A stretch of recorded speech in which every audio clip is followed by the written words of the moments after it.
Hi, and welcome to another Scientology Outside of the Church podcast. This is season 13, episode 15.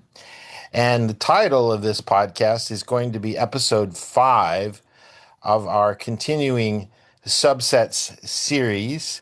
And the title will be The Two Ladders, One Being Climbs. What could that possibly mean? I'm here with Simphiwe and Quenton is going to lead off. Quenton, take it away. Yes.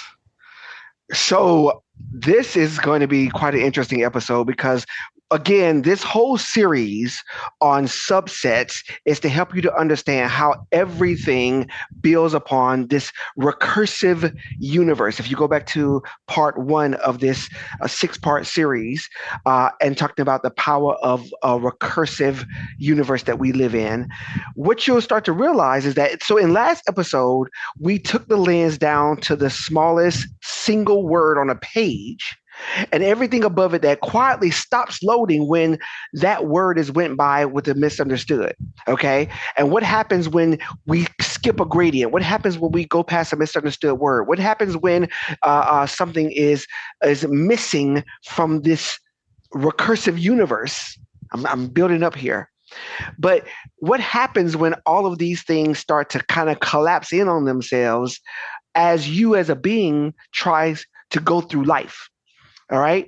And finding that word, right? Finding that word is the ability to start to revive yourself, to remedy those outpoints, to make yourself get yourself into a better condition. So today's magnification, what we're going to do is we're going to back up one turn back to the whole being. Okay, so we're coming off of the single word and we're going back into the whole being, the first dynamic, you, and the urge to survive as oneself. And so you as a being, surviving as yourself, the question of how you as a being actually get better at being you, right? And this whole thing is going to kind of take you a little bit of a surprise because you would expect it to just to be one way. Like, listen, I need this, I need that, I need help, I need whatever. And trust me, we hear it all the time that people think that there's one way to make this thing better, but there are actually two.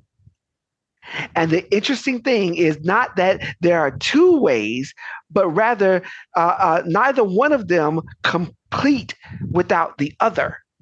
So you kind of actually will benefit from moving yourself recursively better and better and better and better through these two ladders that a being must climb. And that both of them are capped by something that neither one contains alone.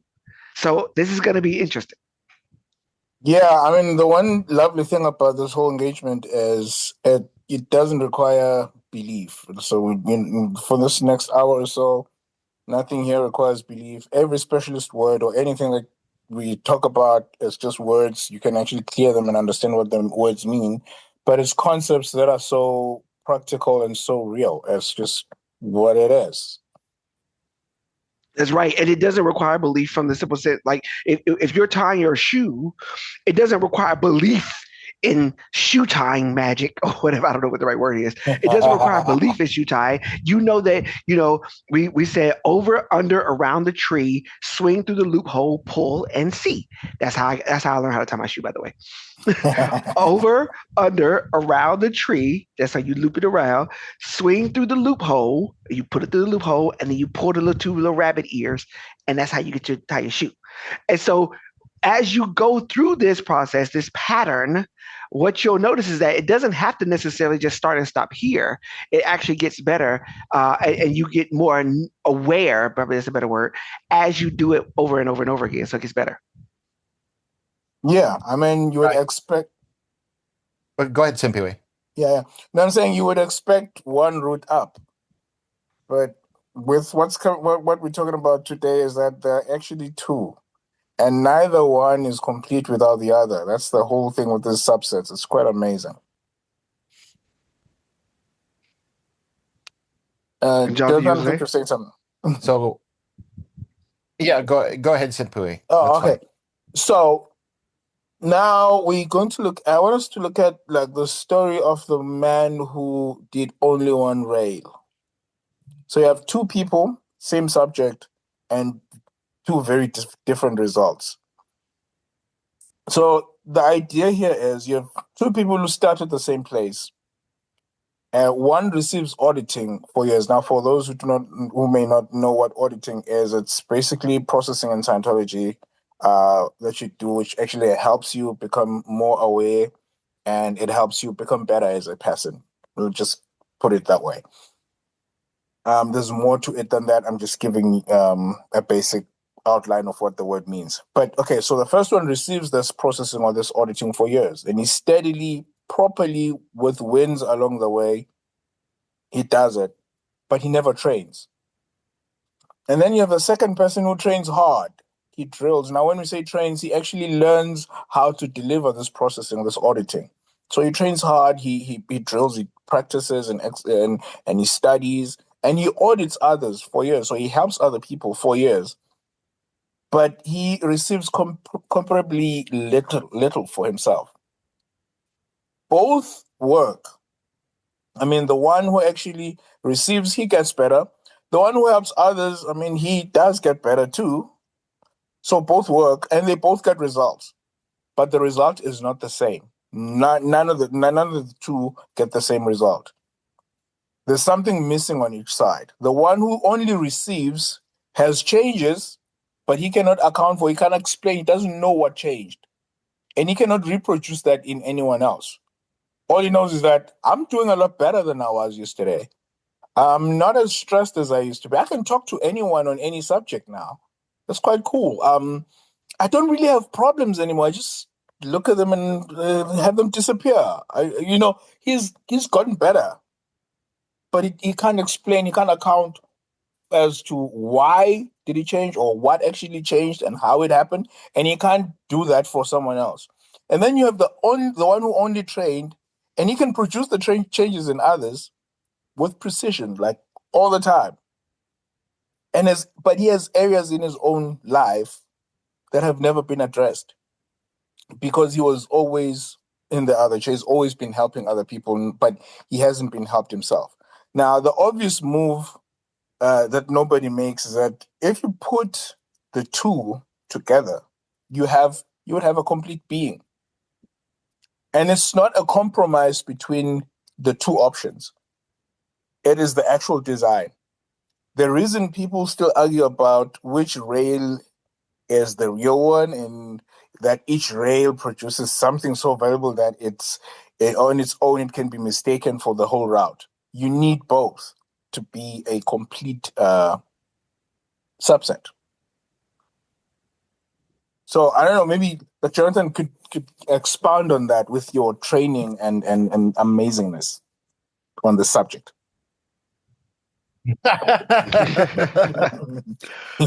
Yes. Well, uh, I got in pretty early on the whole thing, and I was 19 when I got my training at Flag, and I was young and dumb and didn't know my keister from a hole in the ground. And in 6 months, I had a college education. I kid you not. I learned more in that 6 months than I would have ever learned in 4 years with a bachelor's in college, probably close to a master's. Um, I already had a really good IQ to begin with, and that really helped. Um, Based off of my IQ test when I joined staff and everything. So that helped a lot. But without that training, and I've said this before in other podcasts, I would not be here today on this podcast. And that I can say that without any hesitation or reservation whatsoever. I would not be here on 3 different occasions because I had both rails. I received a significant amount of auditing while I was in training at Flag, and um, I hadn't had any auditing before that. And I got, probably in the neighborhood of 100, 150 hours.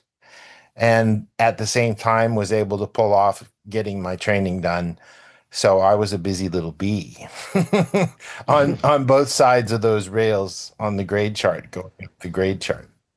Wow. Well, yeah, I mean, if you think about it, like a pilot who the majority of their flight time has been being flown as a passenger, but then he's a pilot or she's a pilot. Like, well, no, no, no. I need you some time in the chair flying the plane too, right? And vice versa. I need you also to understand the whole process and the whole procedure of what it means to be a passenger and to get the whole experience of turbulence in the back of the plane. What does it feel like? What is it like? All those things really help to give you a full conceptual understanding of being the best you can be, right? And so, yeah, it's not. It can't just be one size fits all, one sidedness that means that that's how you're going to get better. Yeah, exactly. It's so true. I mean, it's so practical. I saw the one thing I said earlier that what we're talking about is very practical things, and but it is important for you to like, especially for anyone who's new to the subject, or maybe it's your first time listening to this, that you understand the words and what they mean. Jonathan, you spoke of the grade chart. Basically, when earlier I said like auditing, explaining what auditing is. It's processing and that we do, like we do it here in independent Scientology, to improve a person. And there's different grades, or there's different levels. Now there's a chart that has all of those levels delineated or laid out, simple, like structured. So you have this is the first one you do, and then after that you do that one, and it's a gradient. Hence the word grade. It's a gradient level of going up. This getting better concept, and we call that the bridge. Basically, the bridge is something. It's what you're using to go from a lower level to a higher level of being. So the grade chart, we also say that's the bridge, because that's where you can actually see what the different levels are. And then Flag is basically one of the top places where people would go and train and get auditing. So in a nutshell, that's what those words mean. And I just want us to keep going and make sure that we don't lose anyone along the way. Mm-hmm. And so then each rail on its own produces something valuable enough to be mistaken for the whole route. And we get it all the time where people be like, I want to audit, I want to audit, I want to audit, I want to get auditing, I want to get auditing, I want to get auditing, I want to get auditing. And seldomly do they realize the value that comes along with actual training. One thing I tell people, and I tell this all the time, Jonathan and I have had multiple conversations about it. Get in a course, get on a course, get on a course, get on a course. Because when you get on course, you actually start to get a conceptual understanding of it, where when you go in session, you know exactly what it is you're looking for. You know exactly how to handle your own case. You know exactly how to, move through this whole thing. Remember, auditing is, what is it? Being interested in your own case and being willing to talk to your auditor. That's what auditing is. Being interested in your own case and being willing to talk to your auditor. Well, how are you gonna? What are you gonna say to your auditor if you don't know what you're looking for? What are you gonna say to your auditor if you don't know what's there to have to be able to be sussed out? You see, and so the reason why people see it from one side is they don't realize that the auditing and the training side are two routes, but the bridge is a twin-railed structure. It's like a double helix of your DNA. One side of it if it ain't there, it's going you have some damage, right? And so it's a twin rail structure that you can use to go up faster. All right. So let's talk about then what these two ladders are and what they're not. right? So training someone and auditing someone are different problems. When you're handling a person's own case is one problem. Making that person able to handle someone else's case is a different task. Not a harder version of the first one, but just a different role. And the different failures and remedies come with both sides. Why this may not be obvious is that because both happen in the same room, use the same materials, and are done by the same people. It looks like one activity at two intensities, but it's not. It's two activities that happen to share features, happen to share the way things move on either side. So where the nesting is that in this series, what we're talking about here is the first dynamic, you as a being, right? That's the first dynamic, self. Neither latter containing the other. And if neither is mastered, what ends up happening? Each one is a subset. Remember, this is a subset series. Each one is a subset of what becomes available on the other. When you train, you make auditing better. When you audit, you become a better auditor. When you have been audited, you become a better auditor, right? So being able to be on both sides of the cans, being able to be in both chairs, actually allows a being to be having the greatest case gain. Being trained makes your case gain better. So these two roles, one being, and the gains cross over one to the other. Do you agree, Simphiwe? Yeah, definitely, definitely. I mean, if you look at it from an organization's point of view, like for instance here with independent Scientology, if we have us as an organization and we're just focusing only on auditing, and there's no people getting trained, you end up having a situation where people will end up unable to like actually being ineffective. The same applies the other way. When you have a lot of people, we have people who know a whole lot and can do a whole lot, but they themselves are struggling with life. So you need both at all times, and as you put it, it's like the helix.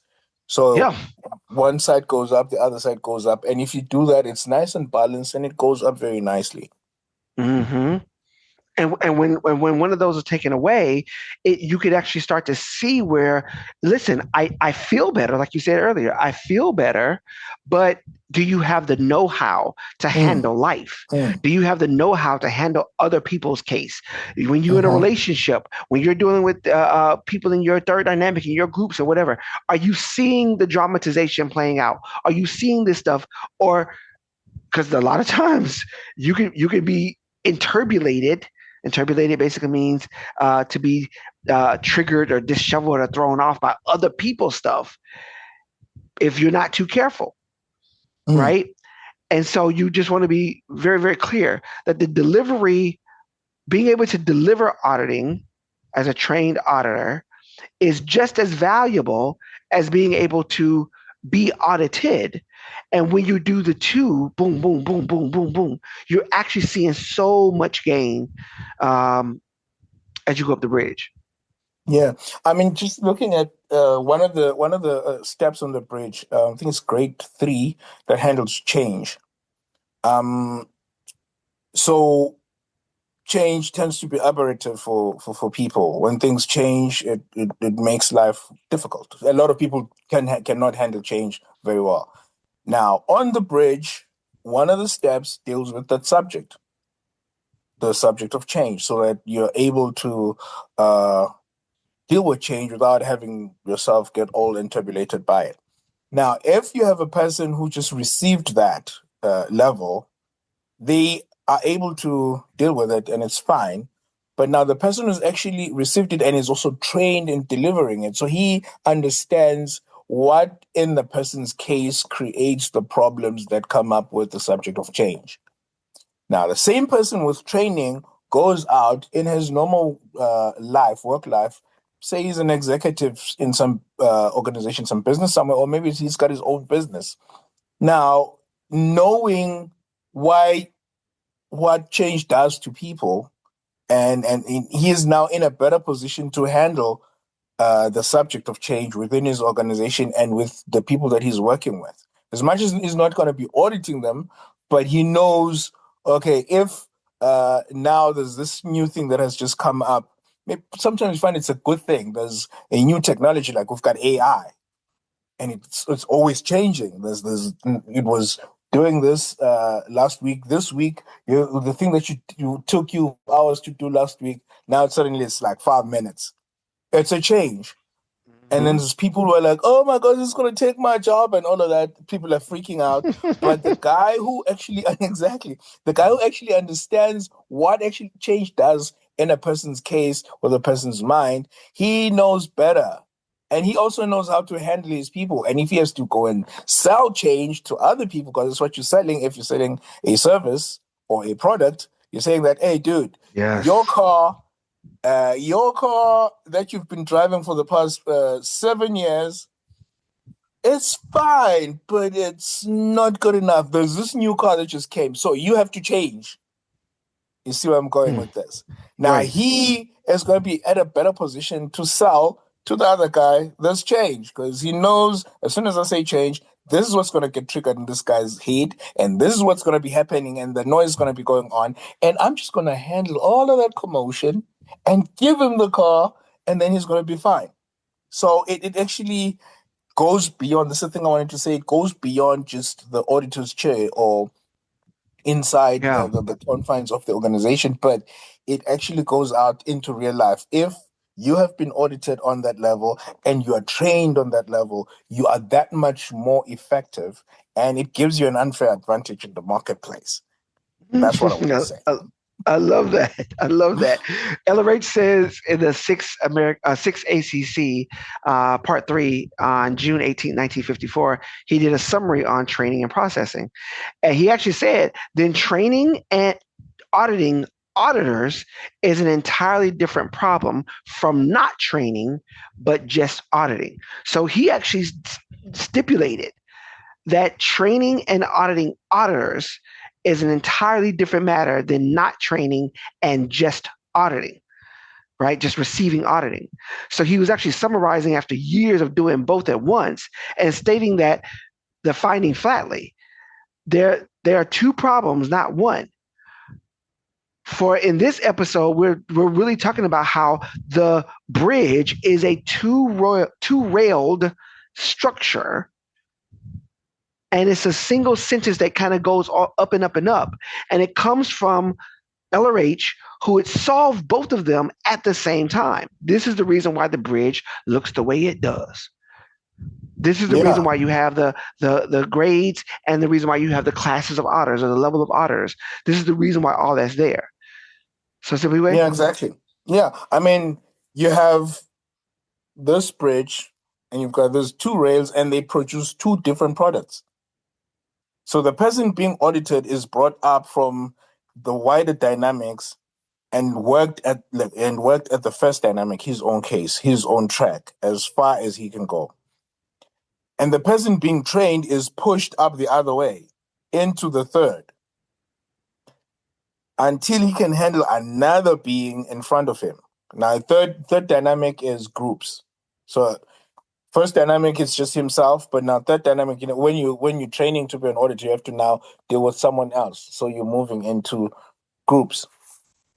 So you get the two products, not one product, two grades. Like if you finish a grade, you actually have these two products, not one. One of them is a being handled, so it's the person being handled. The other one is a being who can duplicate, who can receive another person exactly as the person is without adding himself to it. That is so huge. Tell me about it. Tell me about it. I never even looked at it that way, actually. Yeah. I mean, duplication is reproducing something exactly without alteration. It's the whole technical content of the training rail. And it is what makes the difference between hearing someone and actually receiving them. It is also not accidentally the rarest thing in ordinary human conversation. I mean, I'm having to realize how different I am when I start working with people. I was working with someone, I was helping someone just last week, and starting to do some courses online, and they're freaking out. And I'm like, dude, but it's completely different. It's completely different. The training that I've received now enables me to actually communicate with this person much better, and I can actually see where they're at without taking away from them. Like I don't invalidate them because they haven't experienced the training that I have experienced. Right. But I can actually help them without adding more problems into their universe, which is amazing. You know, it's interesting. I had a client tell me today that, you're really good with empathy. He said this to me. He said, you're really good with empathy. Like you're really able to like understand what I'm trying to say and give it back to me. Like, because I literally would mirror like kind of what they're saying or whatever. And he said, like, you're really good with empathy.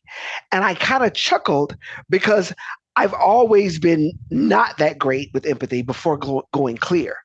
And if you go back and look at our success stories on our website, ao-gp.org, I actually say after going clear, my empathy kicked up to like 100. Like I became so much more empathetic to understanding people and, like it says here, duplicating them.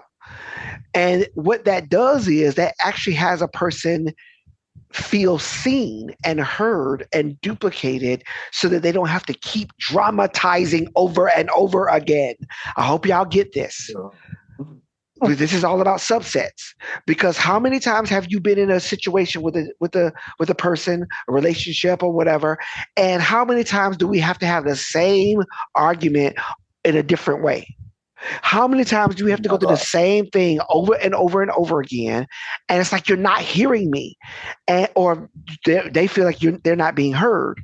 But when you can really master this tech, talking about the training side now of the bridge, when you can master this tech and you can fully duplicate a person, when you can totally acknowledge them, these are the pro TRs.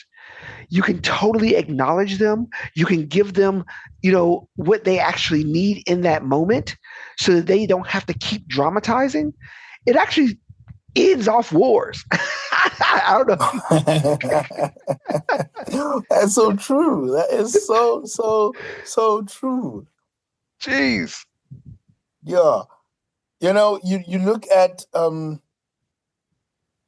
training, like I'm just going back to doing the student hat. And basically the product of the student hat is a person who basically can study anything, like can study any subject and actually understand it. Like the product of a valuable final product of a course. It's a student who has, like a graduate or someone who's completed the course, who understands the materials, and they can apply it and be successful in using that material, like actually outside the course room. Now, I was helping other students who were struggling with some of the words, because one of the things that you have to go through, like you have to apply the student head to actually understand the student head. So it's like training that is so real and so practical. Like you actually have to use the training that you're getting to actually understand the material. Now, there's people who come in, and there was this lady, she's a graduate. She's finished a whole university degree and, proud of herself as a student because, like, she can study. And then the words, like, it was basic words, but because she had misunderstood words, she couldn't make sense of anything. So she had to, like, she struggled. Oh my gosh, she struggled. And I had to help her. But while I was helping her, because I have gone up that level of the training, and I understood it, I duplicated it, I didn't have to add to her frustration by making her feel dumb. But I was like, okay, I just applied the material. It's just words.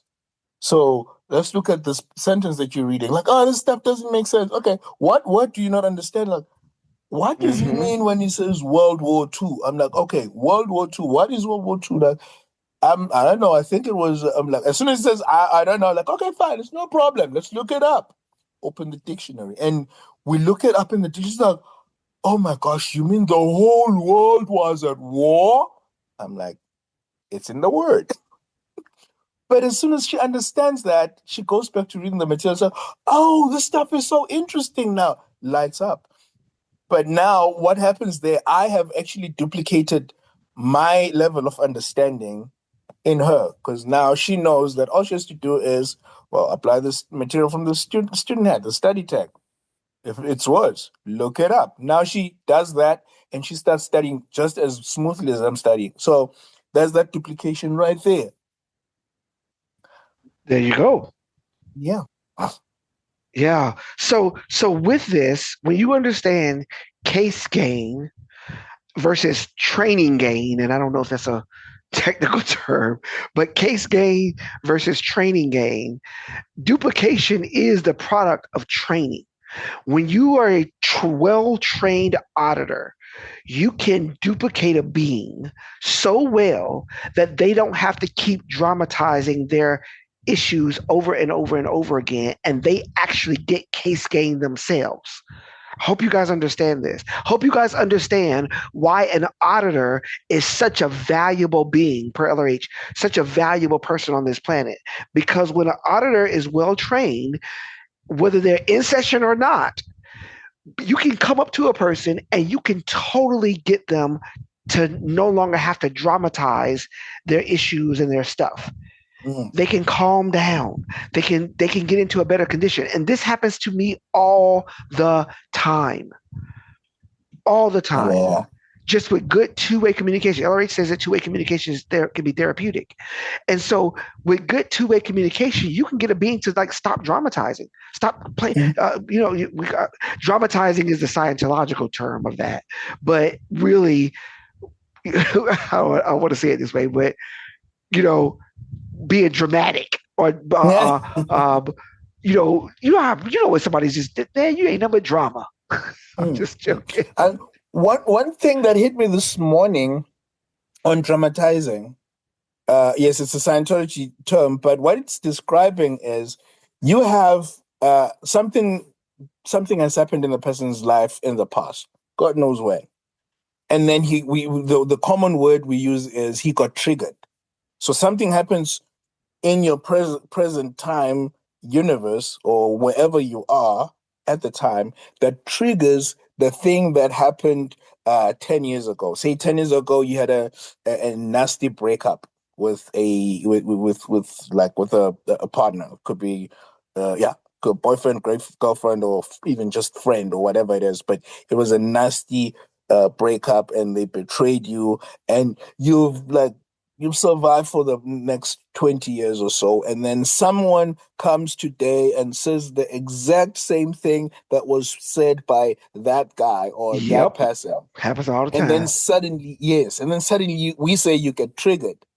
At that moment, you are playing out the drama that occurred 20 years ago, and it is playing out through you. You are like literally the video playback of that, and you're not even aware. That is dramatizing. Yeah. You are playing out the thing that happened as if it's happening now. And when you're playing it out, it's not just visually for other people to see. It's not just the things that you say. It's also your internal universe is just playing it out as if it was playing a tape. Isn't that terrible? Yeah, it is. It is. So it's like your emotions that were on at the time, they just turn on. And you can't, you're not even, sometimes you're not even aware. Or somebody else's emotions that was on at the time. That's even worse. If a person is out valence or not operating in their own identity, but they've taken on somebody else's identity, and they're playing out a winning valence, a winning identity. And what ends up happening is that you're dramatizing, and you might not even be dramatizing your own feelings. You could be dramatizing somebody else's. Someone else's feelings. And Exactly. it's a sad state of affairs, because one doesn't even know that they're behaving this way until, as an auditor, you help them to see who they really are in that moment. This is what LRH says. He says in the I keep saying American, the sixth ACC from June 18th, 1954. He says, so the auditor is being pushed all the way up the line on the third dynamic, and your pre-clear is being reduced quickly back to the first dynamic, and then being pushed as far as he can be pushed on the first dynamic. So we get two different products here. We get an individual who went up the route to the third dynamic practically all the way, and he wound up at the other end being able to duplicate himself, to know himself, to understand who you really are. This is what training does, the training side. Because what it does is it gets you to start, you sitting in a chair, reading a book, studying, doing whatever, doing your Axiom AI, doing whatever you got to do. You're getting this knowledge and you're applying it to your life. And what happens is you go all the way up to the third dynamic, and then you start helping other people, reducing them down to their first dynamic and pushing them as far as you can on their first dynamic. And then you get an individual who has trained all the way up, practically all the way, he says, and he wounds up at the other end being able to duplicate himself. This is how powerful training really is. I say it all the time, get on course. Know your tech. Your tech will protect you. Oh, yeah. So I want to go into this. I want to talk about this training side a little bit more, because when you climb the rail, you can stand on it, right? As you get up, as you climb up, you can start to stand on it, and you do it at a gradient level on the training side. So an auditor in training is held to what he himself has actually had successes with. So each level is a success, and he builds upon that and builds upon that and builds upon that. Okay, it's not just what you read about, but it's actually what the auditor can do. He can duplicate. He has an ability regained. This is true. And what happens is that he works this thing at his level, and he works it there until he checks out on it, and he can actually do this on repeat. Boom, boom, boom, boom, boom. Cracking out clears, cracking out people at his case level, at their case level, right? Yeah. So this isn't a restriction, trying to restrict the person just at where they are. What it is taking this principle and is understanding how gradients work. Understanding that you don't undercut a gradient. You don't go past something trying to go all the way up to the top of the bridge, all the way up to the OT levels. Don't do that, y'all. Don't go trying to look into the stuff. Like wherever you are, let's start with where you are and helping you at that gradient, because when you start to skip a gradient or undercut a gradient, it's out gradient, and it creates a whole other series of collapse. Okay? Yeah. So what happens is that when you're doing training, you want to find the last thing the person was genuinely certain about and build from there. This is what the practitioner is actually doing at each classification level. And so anyone can read about a skill at any level. Nobody can practice above the level they actually made work. Every profession that produces reliable results has some version of this rule. And everyone that skips it produces confident people, but they got bad outcomes. Okay? And we don't want that. Go ahead. Yeah, exactly. You're talking about every professional. Imagine you going to a hospital and you have a problem with your appendix. It needs to be removed. And then when you get to the hospital, you're like, I need to get this thing handled like right now. And then they're like, we don't have a surgeon in the building right now, but there is this fourth year student who's doing medicine. he hasn't done his full medical degree yet. He hasn't done his internship yet, but he is gung ho about being a surgeon. Like my daughter wants to be a heart surgeon, but she's not gonna be operating on anyone until she finishes her Mhm. the degree and the internship Residency. and specializing. She's not going to be able to do any of that. She's not going to be able to do any of that. She has to finish that, and I'm not going to allow her to do an operation on me because Right. there you go. It's I just love as I simple as love that. you. I love you, but let's get somebody in here who's more qualified. Exactly. Right. But so, and LRH actually talks about this classification and gradation. Talk about the bridge, talk about the grade chart. When we talk about auditors training, that success as the basis of permitted action. And this is the reason why there's the grades, and that's the reason why there's classes of auditors. In the Say Heal Special Briefing course in September 28th, 1961, he talks about the grade of auditors. He says, now, until this person is ready for and can be checked out as a classified and as classified as class 2, for example, as an auditor, that's all he does. Okay? All he does is at the grade that he's at. He takes a process that he himself has had some success with. Whatever process that is, as long as it's, in this case, independent Scientology, and that is all he is permitted to run on PCs. LRH explains that the classification of auditors into grades was imperative. The operative rule here is that a practitioner runs what he himself has had success running and knows what he's doing, and nothing above that, until he is checked out at the next class. It is the gradient principle that we talked about in part 4, not skipping a gradient.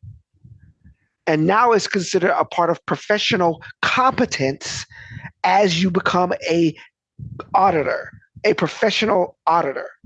And any of you looking to become a student auditor, any of you looking to get trained, please comment below. Make sure you subscribe and even share this, because people who are ready to be trained, we want trained auditors because they're going to get the case gain and the training gain as they continue to go up the bridge. So, anyway. That's for sure. And the one thing here is the ceiling is not on the chart. Now, the limit of any structure, like any scale, is a yardstick. You have a chart, and a chart is a map. So if we're talking about the bridge, the great chart, it's a map. It's how you get from point A to point B. Both are genuinely useful, and neither one does anything by itself.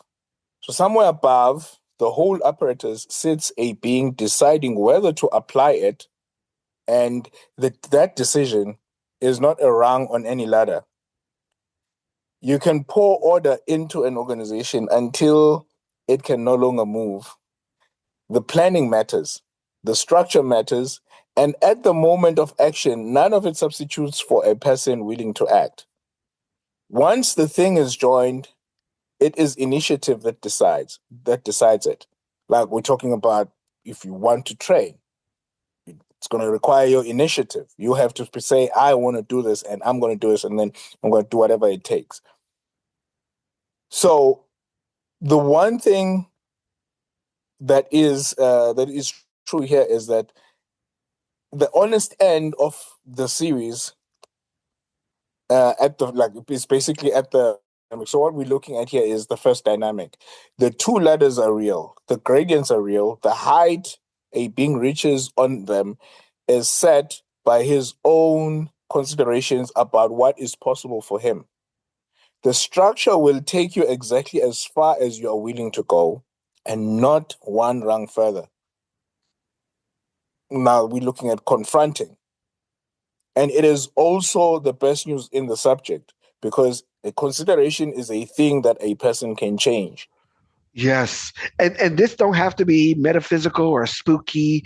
I mean, you really see it in everything when you can look at an organization that has people operating far beyond, or far below rather, their own capacity. You can go to the DMV, you can go to any government office and see beings operating far below their capacity, Oh right? Their yeah. capability. Oh yeah. Because they decided somewhere years ago that they only have to do so much, or they only have to do one stamp next, Mm. next, next, and they're operating so far below their true capabilities that they've gotten into this place where that then becomes their standard, right? And so, no, you can see it all the time. That is so true. That is so true. I mean, if we're looking at what a consideration is, and just in plain language, it's what a person thinks or considers to be. Like if I say, I since I live in a small town, I love small towns. I live in a small town. It's a rural town, sugarcane country. I grew up here. I was born here. I love the place. But if I live here and then I say that I can only interact with people who are in my small town, that would be a consideration. Or I could also have a consideration that I have internet access, so I can talk to someone who is in Malaysia. I can talk to someone who's in Spain. I was actually helping someone get signed up on Axiom AI today who is in Spain. And I'm here in South Africa in small town Pongola, a little town in the middle of nowhere. But that's consideration. It changes everything. So if a person decides what they want to be or what they want to do, well, that's that consideration. That's what's going to limit you. Even on with the bridge, how far up the bridge you're going to go? Well, it's your consideration is going to limit you or enable you to go. That's right. Go over that quote by LRH there. This is a really, really interesting quote. Listen to this, guys. Okay, it says a scale is a yardstick. It does nothing by itself. The height you reach is set by what you are willing to do. And that is a consideration, which means so we're looking at this is from Scales, in which is from the St. Hill, the Special Hubbard Professional Auditors course. Yes, It's a that's the one. lecture. Yeah, the lecture from the was on the 8th of April 1959. It says you could get so much order into an army that it would never fight. That's true. When battle is joined, it is only the individual's initiative which whips the enemy from the point that the battle is joined. Good planning, good foresight, a certain amount of generalship and organization and logistics and so forth all go into the winning of that battle. But once it is joined, the order goes to pieces. So once the fighting starts, Mhm. it's like Go. and it's only livingness that brings about victory. It's the will to do, the will to apply, the will to use. LRH. Listen, this is huge. Oh yeah. This is such a huge listen. When you can understand that you can get an army in such order that it would never have to fight. Think about your own life. Think about your own dynamics. Think about your own org board, because we talked about org board, I think, in part 2 of this. Think about your own considerations. If you get your stuff in such order, your mind, okay, you get your mind in such order, it never has to fight. How many want to feel that? How many want Oh to yeah. experience that level of awareness? That he says with good planning, good foresight, a certain amount of generalship and organization and logistics and so forth, and all go into winning of that battle. This is true of you as a being. And he said it's only livingness that brings about victory. Mm. I've never heard this quote, and I love it. Oh yeah. So I'm yeah, I sorry. mean, I'm copying this quote because I want to say it. go ahead. So the structure is a yardstick, and it takes livingness to clothe it.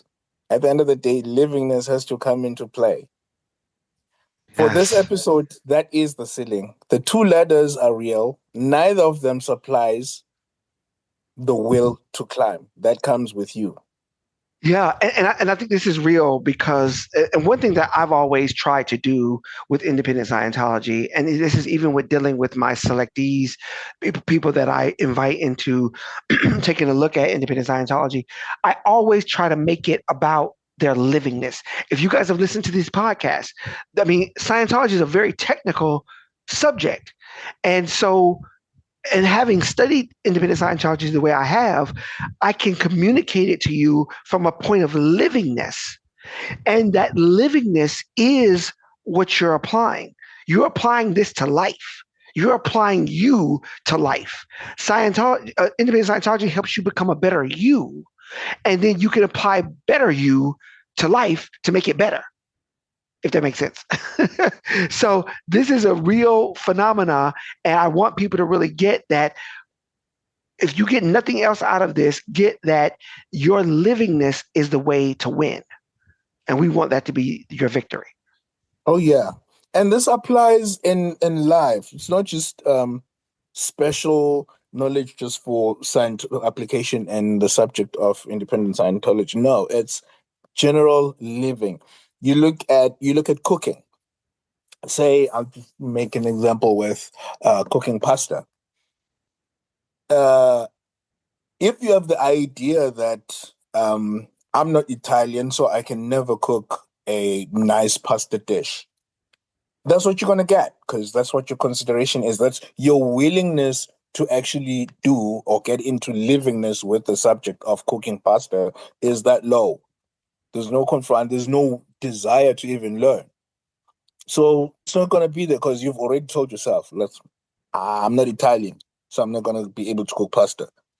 Or you can change your mind because it's a consideration. It can be changed. You can change your mind, change your thinking. Like, okay, someone in Italian is a person, it's a human being, and if he can learn how to do it, I can learn how to do it. And then you decide, like, okay, let me go. I've got my Gemini, I've got AI, and just go like, teach me how to cook a nice pasta dish, spaghetti bolognese. And guess what's going to happen? Gemini's going to give me the recipe, and I'm going to be like, okay, show me some videos, find me some videos. And there's videos on YouTube, some Italian person showing you how to cook spaghetti bolognese. And you can actually see, oh, this is how he does it. And then I start learning how to do it. Before you know it, maybe the first dish is going to be crappy, but the second or third one, it's going to start being better. And before you know it, you cook the best spaghetti bolognese that even the Italian guy who grew up with his grandmother cooking the best spaghetti bolognese is going to be like, this is nice. But Right. where does it start? It starts with you changing that consideration and then that willingness to put some livingness into the subject, and then you can actually move up that bridge and become better. Happens So with driving, language, and everything. Yes. yeah. And so I think what we're saying here is it's about the decision you make, right? The Mm. decision you're holding as it relates to how far you can go with this. And if you really sum this whole thing up, you understand that there's two ladders, two parts of the bridge, two sides of the bridge, the training side and the processing side, right? And you get to decide how far you want to go and the level of awareness and the level of gains that you want to have as a being. Right. And how you can live the rest of your life. I say all the time, the rest of your life could be the best of your life if you make it so. And so make a decision or take a look at what decisions you're holding, okay? Not from a state of what the world has told you or what other people's considerations about you are, but what you want to experience.